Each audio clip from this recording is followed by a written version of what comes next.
প্রিয় শিক্ষার্থী বন্ধুরা, তোমরা জানো আমাদের এই চ্যানেলে নরমালি একাডেমিক পড়াশোনার পাশাপাশি শিক্ষা সংক্রান্ত নানা রকম খবরগুলো আমরা প্রচার করে থাকি, যেটা বিভিন্ন পত্রিকা থেকে আসলে কালেকশন করে করা হয়।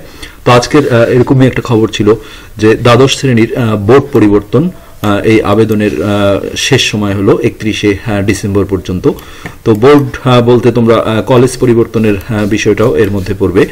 তো আমরা খবরটা একটু দেখে আসি। তো দ্বাদশ শ্রেণীতে অধ্যয়নরত শিক্ষার্থীদের কলেজ বা বোর্ড পরিবর্তনের আবেদন গ্রহণ শুরু করছে ঢাকা শিক্ষা বোর্ড। আগামী 31শে ডিসেম্বর পর্যন্ত অনলাইনে কলেজ পরিবর্তনের ইটিসির আবেদন করা যাবে, আর এই সময়ে বোর্ড পরিবর্তনের আবেদন ম্যানুয়ালি গ্রহণ করা হবে। আবারও পড়ছি, দ্বাদশ শ্রেণীতে অধ্যয়নরত শিক্ষার্থীদের কলেজ বা বোর্ড পরিবর্তনের আবেদন গ্রহণ শুরু করছে ঢাকা শিক্ষা বোর্ড। আগামী 31শে ডিসেম্বর পর্যন্ত অনলাইনে কলেজ পরিবর্তনের ইটিসির আবেদন গ্রহণ করা যাবে, আর এই সময়ে বোর্ড পরিবর্তনের আবেদন ম্যানুয়ালি গ্রহণ করা হবে। ঢাকা মাধ্যমিক ও উচ্চ মাধ্যমিক শিক্ষা বোর্ডের এক বিজ্ঞপ্তিতে এইসব কথা বলা হয়েছে। তো তোমরা হয়তো জানো ঢাকা মাধ্যমিক ও উচ্চ শিক্ষা বোর্ডের ওয়েবসাইট রয়েছে একটা, তোমরা এখানে দেখতেই পাচ্ছ ওয়েবসাইটটা http://d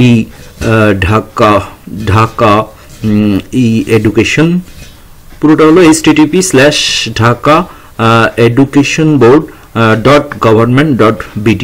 ইটিসি অপশনে গিয়ে 16ই নভেম্বর থেকে এই আবেদন করা যাচ্ছে। টিসি আবেদনের ফি 700 টাকা ধরা হয়েছে, নির্ধারণ করা হয়েছে। সোনালী সেবার মাধ্যমে এই ফি জমা দিতে হবে। এছাড়া বিজ্ঞপ্তিতে কলেজ এবং বোর্ড পরিবর্তনে টিসি আবেদনের প্রক্রিয়াও বর্ণনা করা হয়েছে। এছাড়া বোর্ডের ওয়েবসাইট থেকে যে ওয়েবসাইটটা রয়েছে, সেই ওয়েবসাইট থেকে তোমরা ফর্ম ডাউনলোড করে তা সঠিকভাবে পূরণ করে দুই প্রতিষ্ঠানের অধ্যক্ষের সুপারিশ সহ তা বোর্ডে জমা দিয়ে টিসির আবেদন করতে হবে। তো আজকে আমাদের এটা এই পর্যন্তই ছিল, পরে আমরা আরো নিউজ নিয়ে আসবো। ধন্যবাদ।